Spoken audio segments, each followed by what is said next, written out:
Firman Tuhan yang sudah kita baca adalah bagian dari khotbah Petrus pada saat hari Pentakosta yang berbarengan dengan turunnya Roh Kudus. Pada bagian awalnya, Petrus mencoba melakukan pembelaan atas sindiran orang-orang yang menuduh para murid mabuk anggur karena mereka bisa berbicara dengan bahasa yang berbeda-beda. Dengan tegas Petrus menyampaikan bahwa hal itu sudah dinubuatkan dalam Perjanjian Lama, sebagaimana yang sudah pernah disampaikan oleh Nabi Yoel. Ia menjelaskan kembali bagaimana Allah dalam rencananya menentukan Yesus orang Nazaret dengan kekuatan dan tanda-tanda mujizat yang dilakukannya. Namun justru dibunuh, disalibkan, tetapi ia dibangkitkan pada hari ketiga, karena maut tidak mungkin bisa menguasainya. Bapak Ibu jemaat yang terkasih, ada beberapa hal yang perlu kita cermati dari nas bacaan kita. Pertama, peristiwa hari Pentakosta dan turunnya Roh Kudus bukanlah satu peristiwa yang terjadi secara kebetulan, karena sejak awal Allah sudah ada rencananya. Peristiwa Pentakosta yang berbarengan dengan turunnya Roh Kudus ini sudah ditentukan Allah bahkan ratusan tahun sebelumnya. Hal itu dibuktikan dengan nubuatan salah satu nabi dalam Perjanjian Lama, yaitu Yoel, yang hidup sekitar abad ke-5 sebelum Masehi, kurang lebih 550 tahun sebelum Kristus lahir. Kedua, kedatangan Yesus ke dunia ini adalah rencana Allah terbesar dalam sejarah perjalanan kehidupan manusia. Rencana itu kemudian terwujud dengan kelahiran Yesus. Lalu pelayanannya yang sangat luar biasa. Kemudian bagaimana ia disalibkan, mati, kemudian dibangkitkan pada hari yang ketiga. Dan setelah 40 hari setelah bangkit, ia masih berada di dunia. Lalu naik ke surga. Setelah 10 hari ia terangkat ke surga, maka Roh Kudus, sebagaimana yang telah dijanjikan sebelumnya, turun atas murid yang kala itu sedang berkumpul di Yerusalem bersama dengan orang-orang dari berbagai kalangan. Bapak Ibu jemaat yang terkasih, lalu relevansinya bagi kita apa ya? Nama minggu kita pada kesempatan ini berdasarkan kalender gerejawi adalah Minggu Trinitas atau Tritunggal, yang dipahami sebagai Allah yang esa namun melakukan karya penyelamatannya dalam 3 pribadi. Trinitas atau Tritunggal itu dipahami sebagai Allah yang esa namun melakukan karya penyelamatannya dalam 3 pribadi. Berdasarkan firman Tuhan di atas, sangat jelas bagaimana Allah Bapa yang merencanakan karya penyelamatan tersebut bahkan sudah jauh-jauh hari. Allah Bapa yang merencanakan semuanya. Rencana itu terlaksana dengan hadirnya Yesus di tengah-tengah dunia ini. Selama berkarya, banyak hal yang sudah dilakukan Yesus.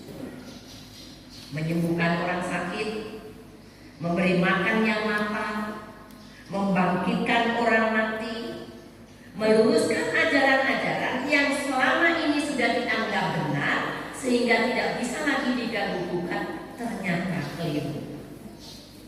Serta banyak hal lain lagi yang ia kerjakan. Walau pada waktu itu pelayanan Tuhan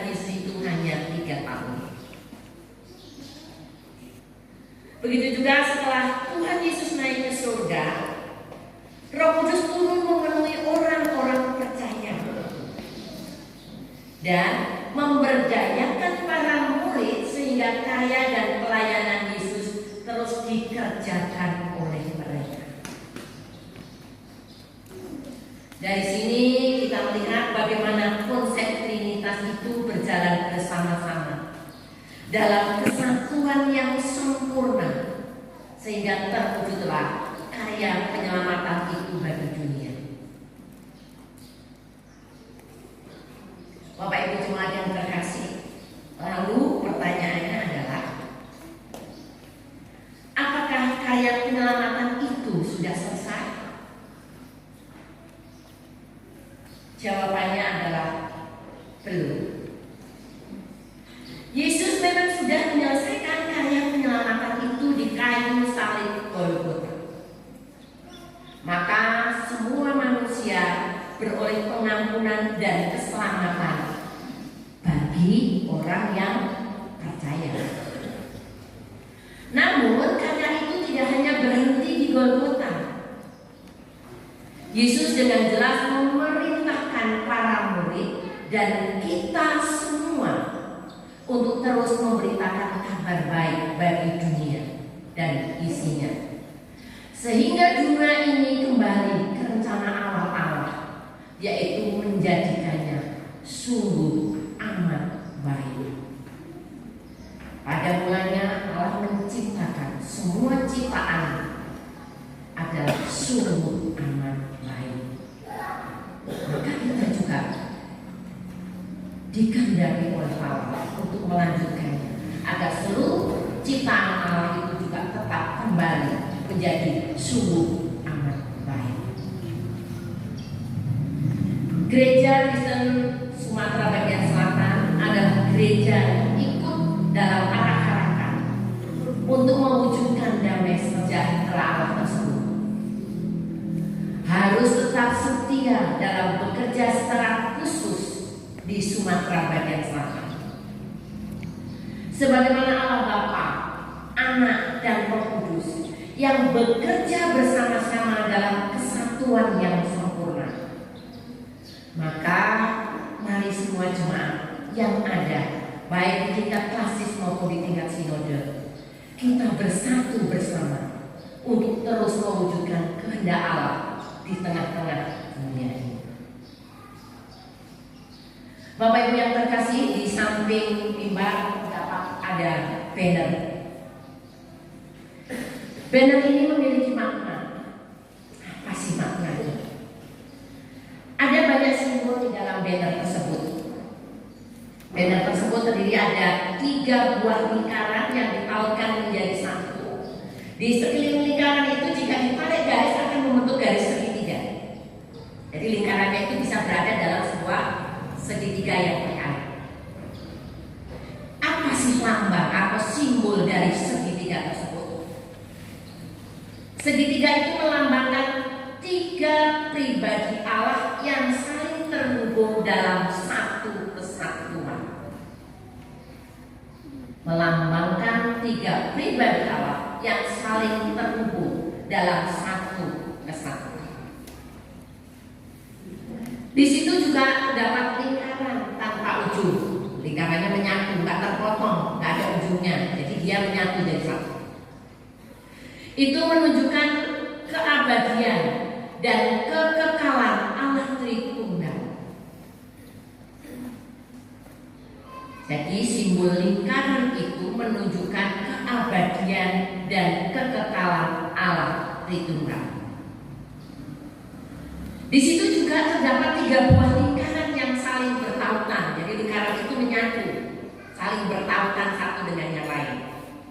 Itu juga memiliki simbol. Maknanya adalah 3 lingkaran yang saling bertautan melambangkan kesatuan antara Bapa, Anak, dan Roh Kudus yang tidak dapat dipisahkan. Terus yang keempat ada warna putih. Liturgi kita warnanya putih seperti yang kita saksikan bersama. Begitu juga di dalam banner itu menggunakan liturgi putih. Itu simbol simbol bahwa liturgi gereja warna putih digunakan untuk melambangkan kemurnian, kesucian, dan keilahian Allah Tritunggal. Jadi Trinitas itu apa? Itu adalah sebagai Allah yang esa, namun melakukan karya penyelamatannya dalam 3 pribadi. Amin. Di dalam praktek tadi ada pertanyaan. Ada yang masih bingung bertanya. Siapa ya yang tadi masih belum paham tentang Trinitas atau Tritunggal itu? Riko. Silakan Riko untuk maju ke depan. Saya ngerti sekarang, Bu. Tuhan kita itu satu, namun berkenan hadir dalam 3 pribadi untuk menyatakan karya keselamatan bagi dunia ini, Bu.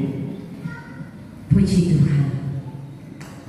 Bagus sekali Riko. Bagaimana jemaat yang terkasih? Apakah Bapak Ibu jemaat juga sudah memahami tentang apa itu Trinitas? Jadi Allah kita itu tidak 3. Seperti yang disampaikan oleh Riko tadi. Semoga firman Tuhan ini membekali kita semuanya. Kita memahami. Jika ada pertanyaan di luar ditanya, orang Kristen itu Allahnya 3. Saat ini sudah memahami apa artinya Trinitas, apa itu Tritunggal. Mari Bapak Ibu jemaat yang terkasih, bersama-sama kita akan merefleksikan misteri Allah Tritunggal dan menyelami kasih Tuhan dalam kehidupan kita. Kita bersama-sama akan saksikan ujian yang akan dipersembahkan oleh PA